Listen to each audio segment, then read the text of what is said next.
Welcome to Joe's Astrology, and I'm talking about marriage in this video and how to find out what potential partners you might have, how many partners, what your marriage would be like, what some of the challenges are.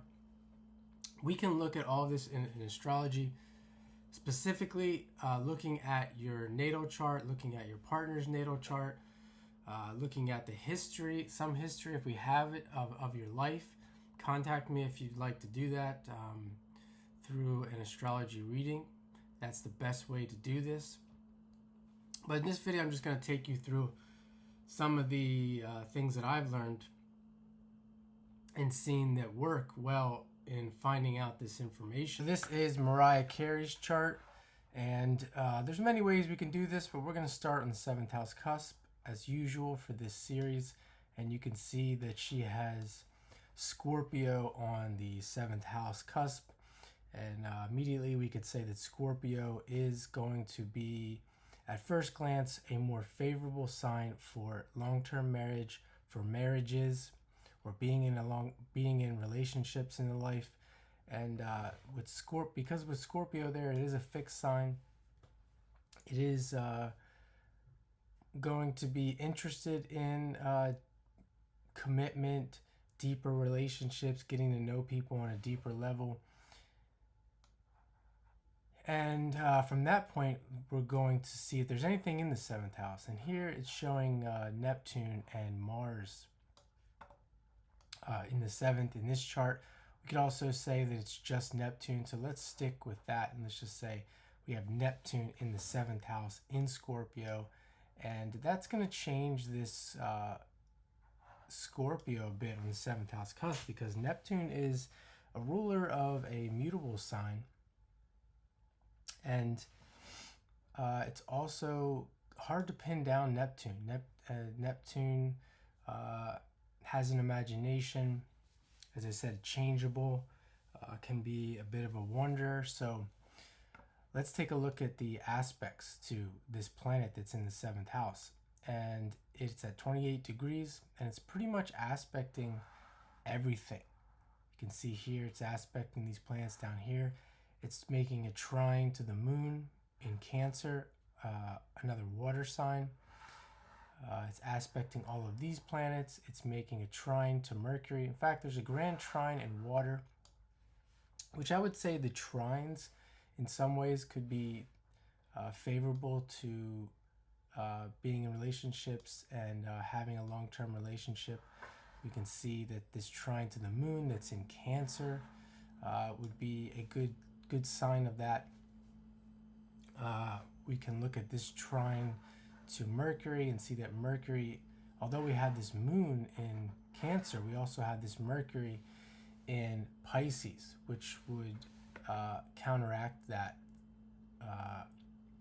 Cancer energy slightly. So we can look at that. We can look at the ruler of the 7th and the 1st.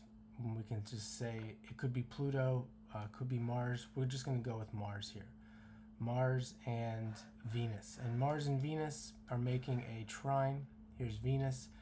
And this is going to be a big thing that we're going to see here, even though those rulers are in a trine aspect. So all of these trines, I think, would be definitely show someone that could be in a long-term relationship or have long marriage. But this Venus is retrograde, and that's going to be a big thing that we're going to start to get into here. That a big indicator that she's not going to have one long-term marriage. Could be long-term relationships, could be long marriages, but probably more than one. Because when Venus is retrograde, it points to Uranus, and Uranus likes to bring change. Venus retrograde could be somebody who's searching for something in relationships, are usually more independent. Things of that nature that are going to affect long-term relationships. Not to say that the person can't be in a long-term or one long-term relationship, but looking at the way consciousness is, it's unlikely that this person would come to any realizations until later in life to be able to overcome any of those things earlier in life. And we can look at this Uranus here and see that it's aspecting Jupiter. It's aspecting the south node. The south node is here at 0 degrees. It's aspecting the Mercury. It's aspecting the Sun and the Venus and the Saturn. So lots of Uranian energy in this chart that's going to give more indication of changes in relationships.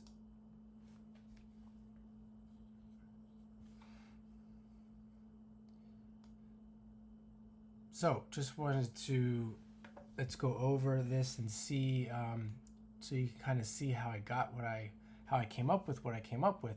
It started off with the Scorpio being the symbol that's going to indicate a long-term marriage, and then Neptune came in and affected it, and all the aspects to Neptune, and then the aspects to the first and the planets that rule the first and the seventh, and where those planets are, which I didn't really cover.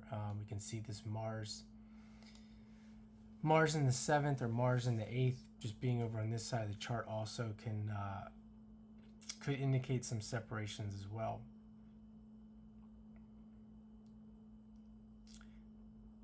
And without going any deeper, I'm going to stop there, and thanks for watching.